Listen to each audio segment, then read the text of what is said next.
As Joe Biden's policies are spelling disaster for the country, Biden decides to take a vacation. Hispanics are continuing to turn away from the Democrats, and is it any wonder? Plus, a parent fights back against segregated classrooms in a Georgia school. All that and more. I'm Bobby Eberle. This is a 13-minute news hour. And God bless the United States of America.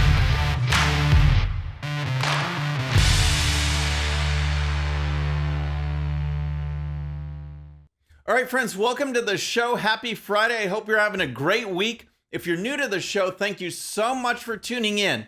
We're going to start with Joe Biden, because if you take a look around at the top issues facing this country, you'll see that there is not one issue that the Biden-Harris administration is handling correctly. From the border to inflation to gas prices to spending to COVID messaging to the Taliban in Afghanistan, issue after issue is either being handled with incompetence or an overt conscious effort to implement the far left agenda. Now, with all these issues boiling over at once, what does Joe Biden decide to do?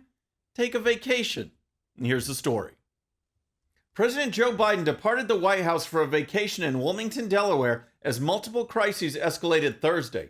Most notably, the deteriorating security situation in Afghanistan that has forced the Pentagon to send troops to the country in a desperate attempt to help Americans there escape. The Pentagon announced Thursday that the military is sending 2 Marine and 1 Army infantry battalion, roughly 3,000 troops, to Hamid Karzai International Airport in Kabul in an effort to provide security for embassy personnel and other Americans trying to evacuate the country.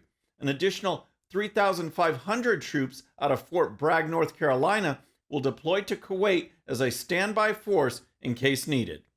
The situation is terrible over there, friends. American lives are in danger, and as Biden talks about withdrawing forces without any real security plan, the Taliban is capturing town after town after town. Now he's sending more forces back in, but that's only one issue. Here's more. But the security situation isn't the only crisis the U.S. faces as Biden heads to Delaware for his summer break, as it was also revealed Thursday that more than 212,000 people were encountered crossing the border in July. That number was a 13% increase over June and represented a 2-decade high. The situation at the border has only been worsened by the highly contagious Delta variant, with reports of thousands of COVID-19 positive migrants packing detention facilities before they are released to their destinations throughout the country. All of this at once, the Taliban, the border crisis, mixed and inconsistent messaging on COVID. Oh, and did I mention inflation? As one example, producer price inflation rose 7.8% in July over last year. That's the highest number recorded since tracking began on that metric. And then there's Biden's energy policies. We were energy independent, and now Joe Biden is begging OPEC to help with rising gas prices. Here's comments from former Energy Secretary Rick Perry.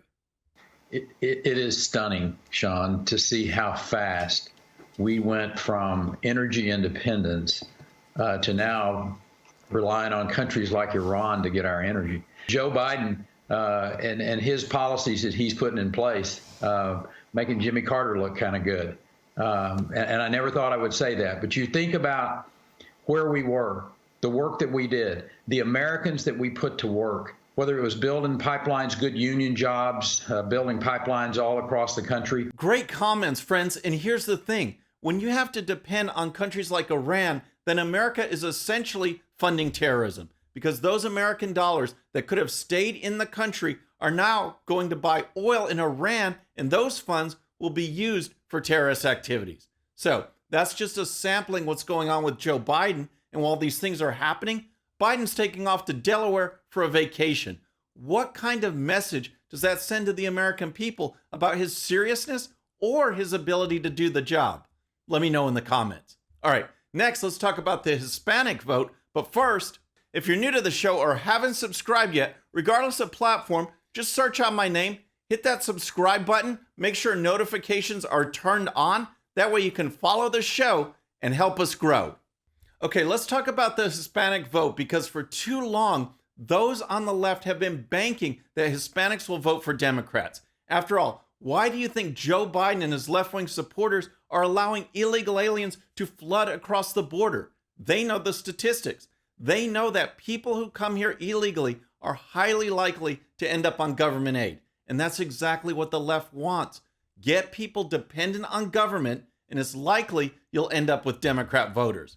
However, things are changing within the Hispanic community in America, and it is not good news for the Democrats. And here's the story.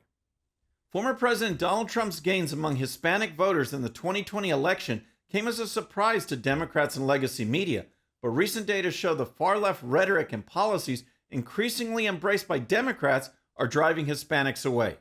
The rightward shift among Hispanic voters last November was especially pronounced in crucial states like Florida and Texas.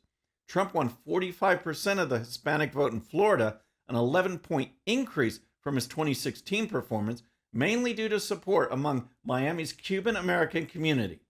Trump also won around 41 to 47% of Hispanic vote in traditionally Democrat border counties in Texas' Rio Grande Valley region, where up to 90% of residents are Hispanic. Counties in Texas with the highest percentage of Hispanic residents also shifted toward the Republican Party between 19 and 55 points in the 2020 election, the Washington Post reported. So this turn in Hispanic sentiment is not just limited to the border states. This is a trend across the country. So the question is, why is this happening? It's interesting to me because I'm half Hispanic and I've never thought my values align with the Democrats. So why are more Hispanics turning away now?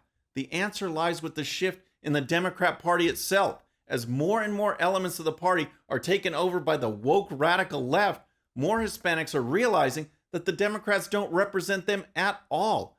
Here's one example of the woke left being completely out of touch with actual, real Hispanics. The growing use of Latinx as a gender-neutral alternative to Latino or Latina is one example of the Democrat Party's cultural liberalism. The term is rarely used among Hispanics, and many have never even heard of the term, polling data shows. A Gallup poll published earlier in August found only 4% of Hispanic adults prefer to use the term Latinx to self-identify. The poll also asked which term they lean toward if they had to choose, and 57% of respondents preferred Hispanic, while 37% chose Latino. Gallup's findings confirm an earlier poll conducted by the Pew Research Center in August 2020. According to that poll, only 23% of Hispanic adults had even heard of Latinx, and just 3% were using it. Among older Hispanics, just 7% of respondents aged 65 or older had heard of the term. It's just so typical. It's like the left getting all up in arms about sports teams named after American Indians. The only ones upset by it are the liberal elite. Even some liberals shake their head at this Latinx term. Here's Bill Maher. Let's ask Ruben Gallego. He's a congressman from Arizona, and he was asked how his Democrats could do a better job connecting to Latinos. He said, first, start by not using the term Latinx, which the vast majority of Latinos have never heard of, and when they do, don't like it. Who likes it? Pandering white politicians who mistake Twitter for real people and don't get it that Latinx is like fetch. You can try to make it happen, but it's never gonna. Great comments, and that's just one small example. There are a host of issues that the radical left have embraced that are just not shared by the Hispanic community. Most are conservative on social issues like abortion, where the left keeps getting more and more radical. 80% of Hispanics don't have a college degree. And while former President Trump's message resonated with the working class voters, the Democrats have become the party of the white woke liberal. Other issues such as last summer's riots, defunding the police, immigration issues align with Hispanics more closely with Republicans than with Democrats. As the news story points out, a majority of Hispanics oppose Biden's rollback of Trump's immigration policies, and a majority favor continuing construction on the border wall. Now, in case you had any doubt of the direction of the Democrats are going, check out this new poll from Fox News. A new Fox News poll showed that more Democrats favor socialism over capitalism, in a sharp reversal from just a year and a half ago. The poll, taken between August 7th and 10th, showed that 59% of registered Democrat voters who participated had a positive view of socialism, compared to just 49% who felt that way about capitalism. The Democrats are just out in space. They have completely checked out and are leaving groups like the Hispanic community behind. Next, let's talk about the latest impact that critical race theory is having on our children in America's schools. Gone are the days of advocating for a colorblind society. Gone are the days of rewarding people based on merit. Now, everything's about race. You're either an oppressor based on your race, or you're a victim based on your race. And the ramifications of that concept are chilling. Martin Luther King and the civil rights movement fought to end segregation. Now, what is one of the tools and programs of the woke radical left? Segregation. A perfect example is what's going on at one Georgia elementary school, where a concerned mother has filed a complaint against the school because her daughter was placed in a black-only class. Kyla Posey says she was stunned when she learned about classes segregated by race at Mary Lynn Elementary last year, a practice she says was put in place and condoned by Principal Sharon Briscoe. First, it was just disbelief that I was having this conversation in 2020 with a person that looks just like me, a black woman. It's segregating classrooms. You cannot segregate classrooms. You can't do it. Of course you can't do it, and yet it's being done. White children in one class, black children in another class. Do they have separate drinking fountains too? I mean, give me a break. This makes you think it's the 1950s when people were fighting against this type of practice. Now, Posey said she found out about the segregated classes because she talked to the principal about having her daughter in a class with a particular teacher. Posey thought that that teacher would make a good fit for her child. Here's what happened next. She said that that's not one of the black classes, and I immediately said, what does that mean? I was confused. I asked for more clarification. I was like, we have those in the school?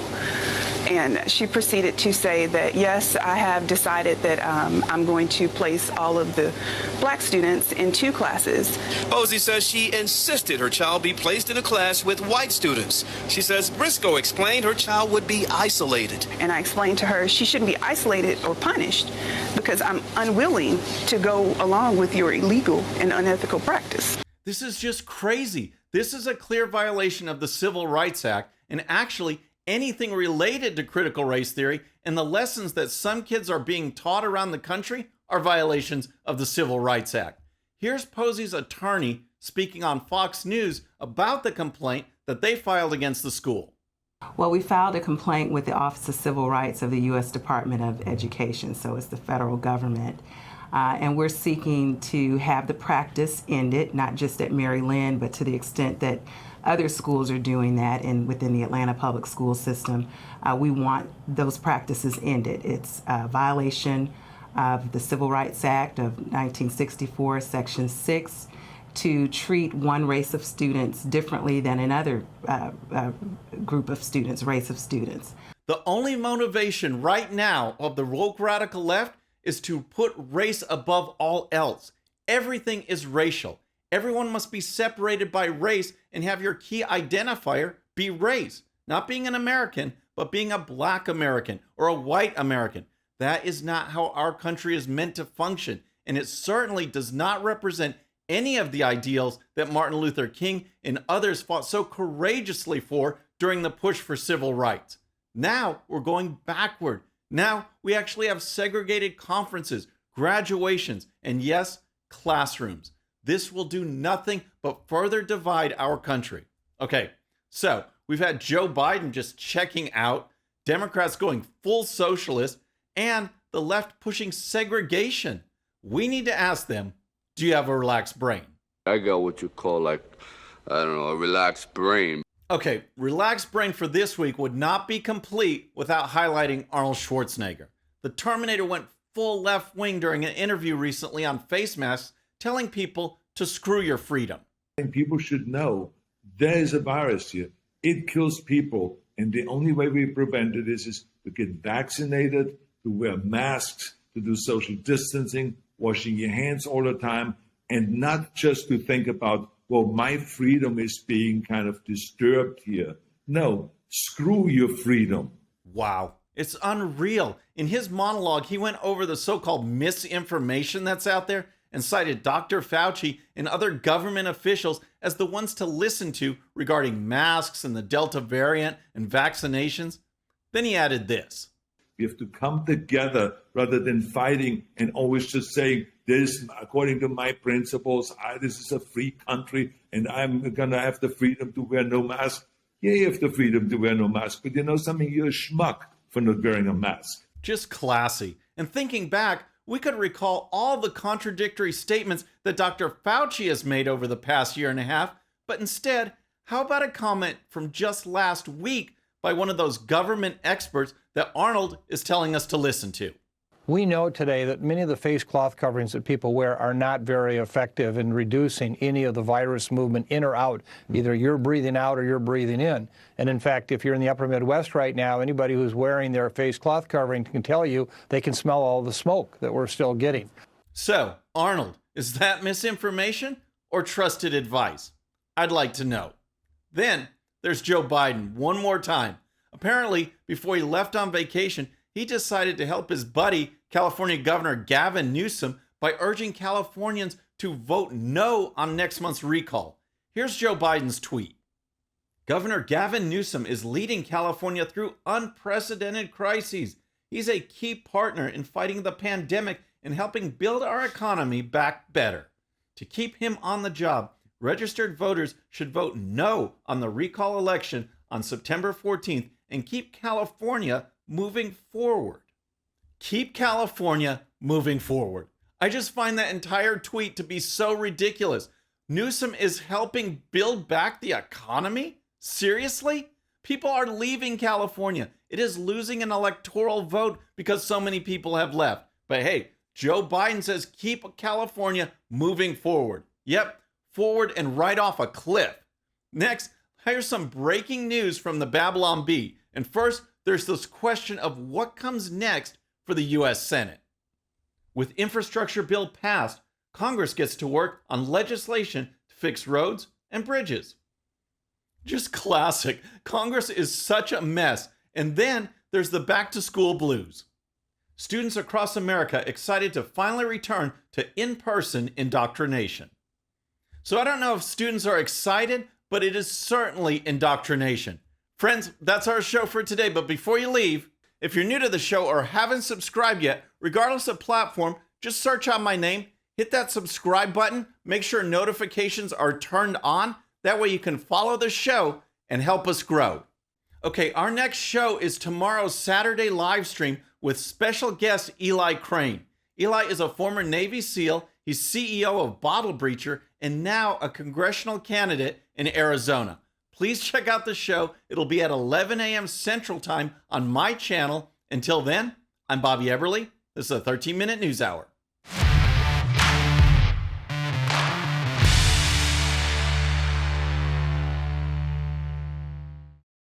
Okay, friends, thanks so much for watching. And before you go, please hit that subscribe button, hit that bell so you'll be notified. And here's a special video just for you so you can watch even more of the 13-minute news hour. And don't forget to check out GOPUSA.com for the best in conservative news and commentary. We'll see you next time.